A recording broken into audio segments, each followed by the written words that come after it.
So I have on the line Lydia Alhassan, MP for Ayawaso West Wuogon, who is in the eye of this storm. Indeed, we've seen videos of her with some people sharing items to people in a queue. Good morning, Honorable Lydia. Thanks for joining us. Good morning. Well, and good morning to your listeners. Good morning to my constituents. Great. So I've seen a video of you in the queue yesterday at the Legon police station polling station with some other people giving items to the people in the voting queue. So we saw water and then we saw a white bag which was being handed over to, these are prison officers in the queue. What were you doing there? Was that you in the video, and were you actually at the polling station in the queue giving people things? Thank you very much, Bernard. Bernard, yesterday, as you're all aware, is special voting day, and as a stakeholder, I have to be there to also monitor and supervise the process. So yes, yesterday I happened to be there. Yesterday, just as we do regularly, we sent food to be given to our team, food to be given to our agents and our staff, and some of your staff. In fact, your gentleman who recorded or videoed, I don't know if he did, but he interviewed me, was also fed yesterday. And all other journalists, almost all of them there, were fed by my team yesterday. It was in the process that I was told that someone asked my women organizer, who happens to be in charge of welfare and does these things, that, oh, what is it that they're giving? Can I also have one? So in giving that person one, she ended up giving a few others also. I saw them with water. I bent down. In the video that's gone viral, I bent down to take water, as you can see, and drank the water and left. After I left, I was told there was an incident. I was not there. I didn't know what happened. So upon my return, just when I was coming back and I came in, your reporter asked my view about the incident that occurred here. Honestly, I didn't even know, and he was asking me for the first time, or I was getting to know about it for the first time. So that is what I was responding to, that I wasn't here, and I am here to find out from my team what happened. I see no why this response will just be attached or added to the package that were being given out.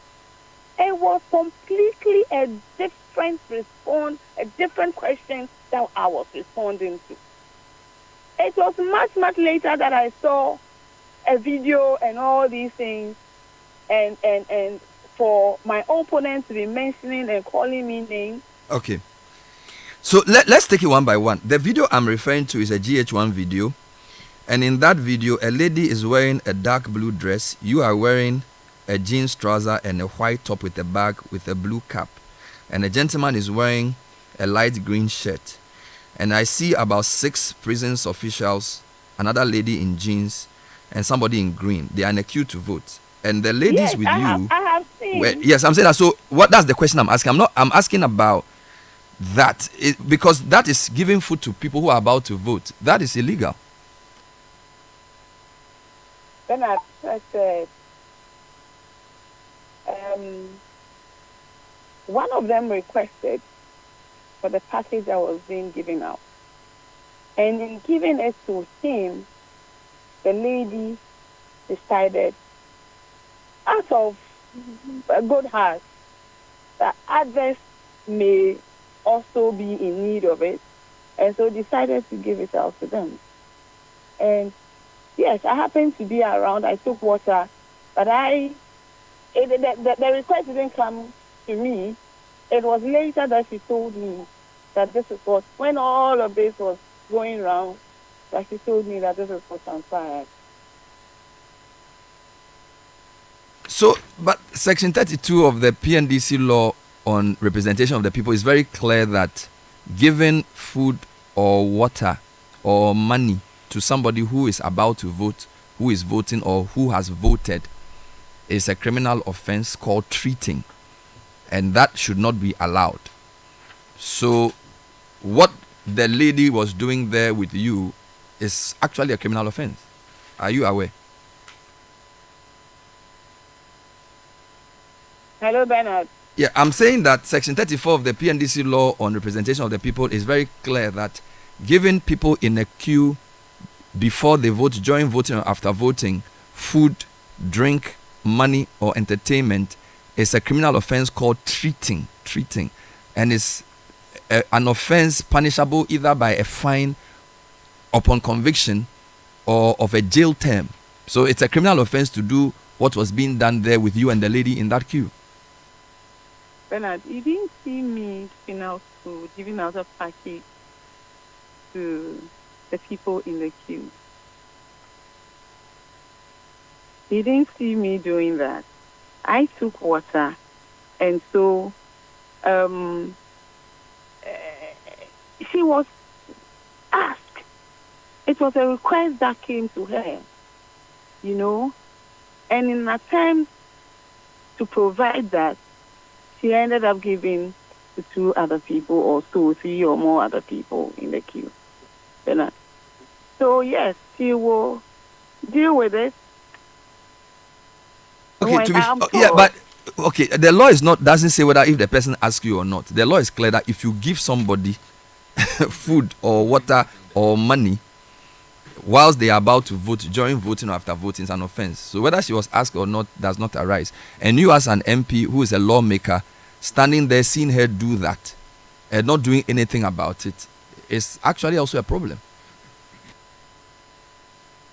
Bernard, as you gladly said, didn't see me giving it out to them. And Bernard, for me, yes, that one is also there to be handled, and that one is there to be dealt with. I was told the office of the speaker was there yesterday, so they would definitely handle that part. But the part that affects me is what your reporter asked me. The response that I gave to him, he ended up doing something else. And that is not good. That definitely is not good. We are in this season.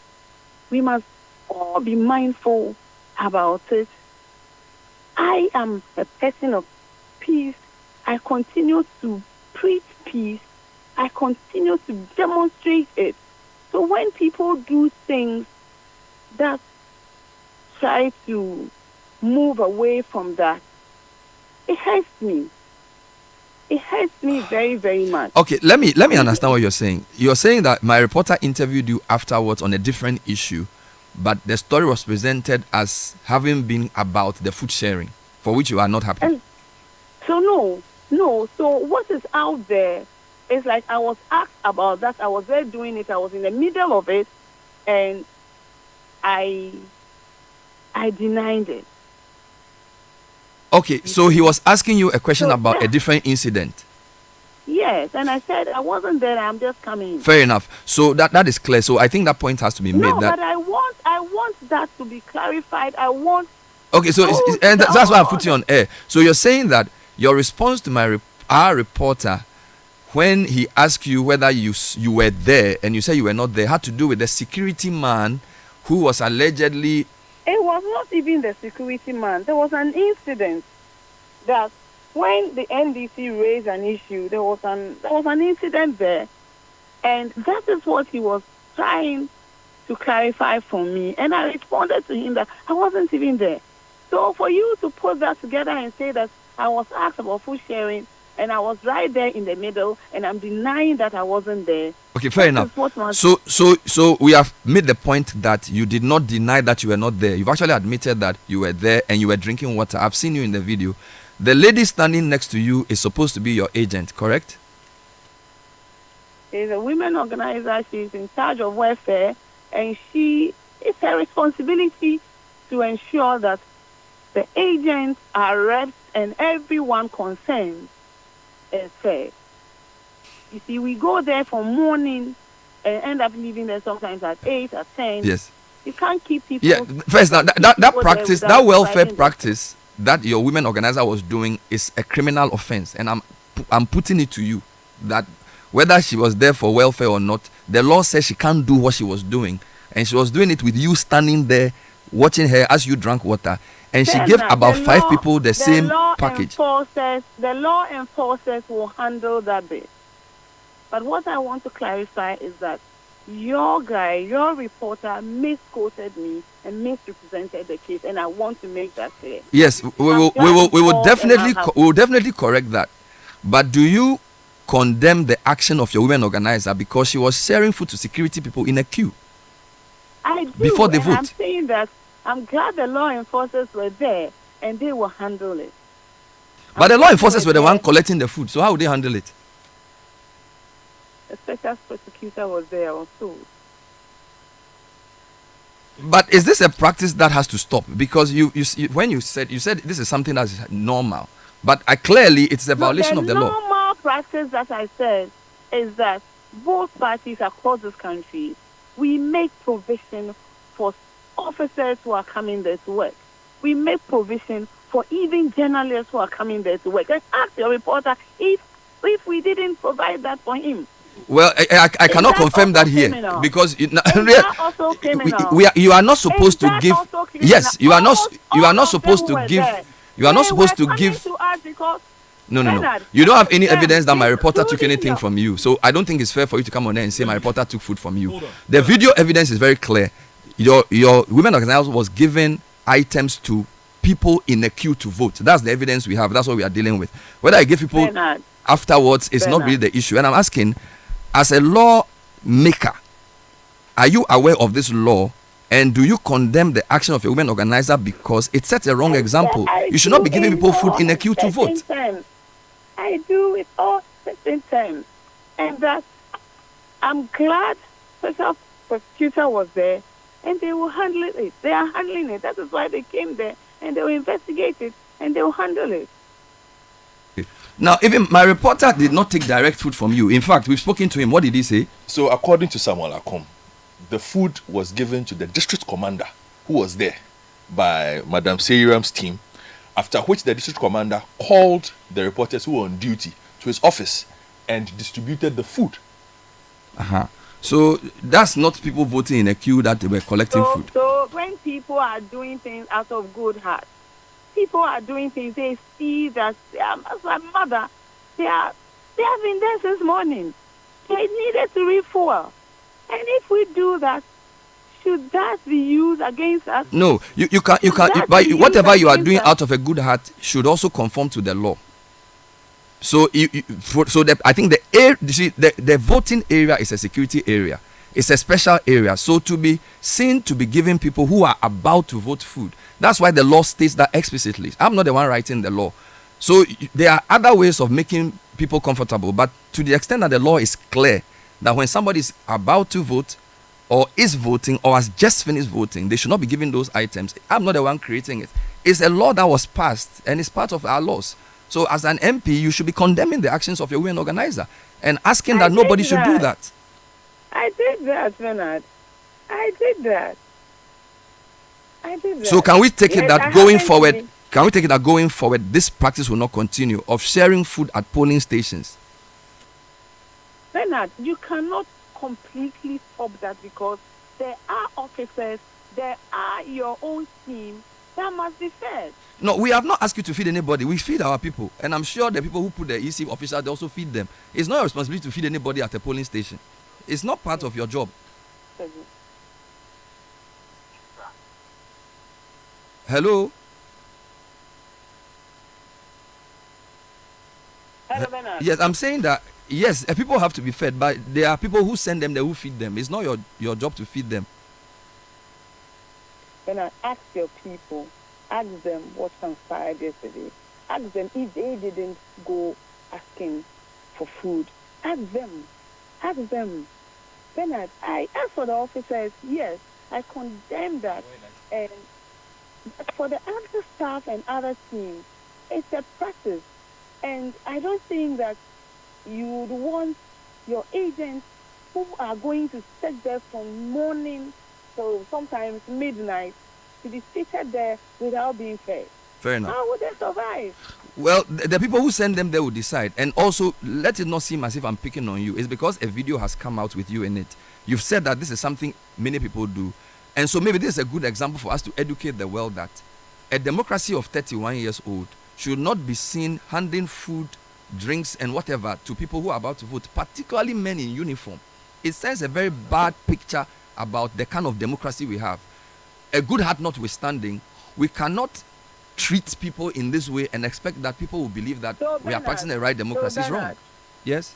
So Bernard, if you happen to be there, you happen to be the welfare officer, and you have water, and there are people in queue asked you for water, would you deny them?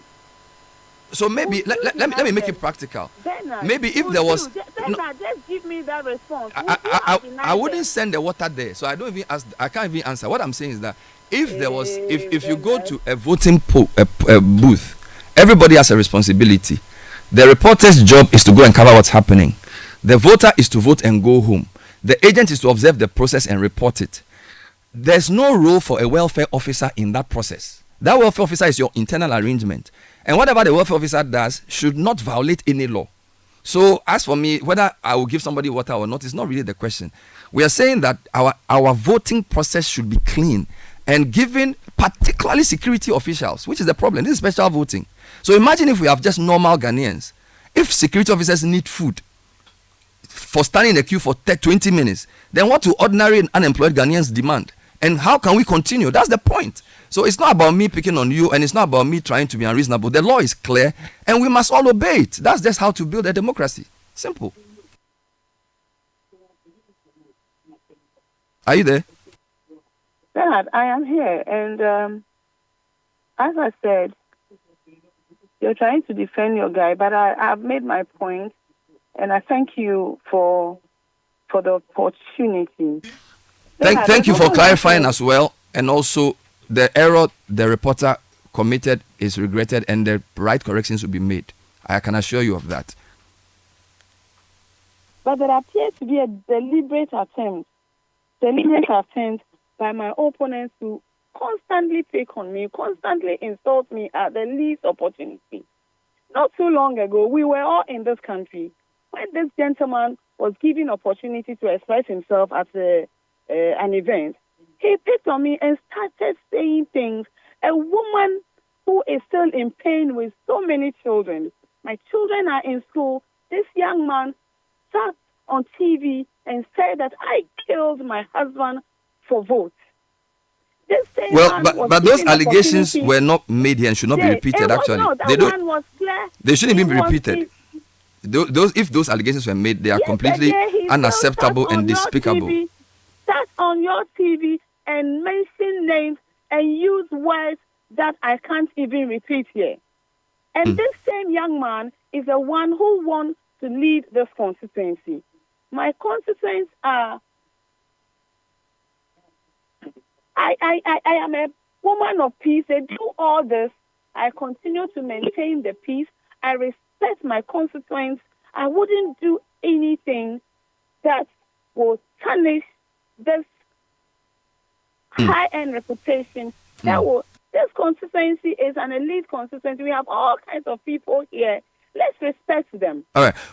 We apologize for any distress the whole process may have caused you in terms of the reportage. And as I say, this was a chance for you to clarify the reporting and also to comment on the video. And we have done that. So I want to thank you for your time. And I stand for peace. Honestly, I encourage my constituents to come out in their numbers on 7 December to vote and vote for peace, vote for development, vote for progress. I have been able within the 4 years brought numerous developmental projects into this constituency. We didn't used to have a secondary school. For the first time in the history of this constituency, we are commissioning our constituency, our secondary school or our SHS. This is progress. This is development. Bernard, you have driven across this city. you have seen that the road network in my constituency is one that has been paid attention to. We have added, give me 2 minutes. Give me 2 minutes. Go ahead. We have added many schools to the schools that we had here. We have constructed hospitals. I have personally paid for over 2,000 students, over 2,000 university students. Yes. Thank you, sir. Thank you, madam. And I just need to clarify that we have spoken to Sami Akom and he never asked anybody for food.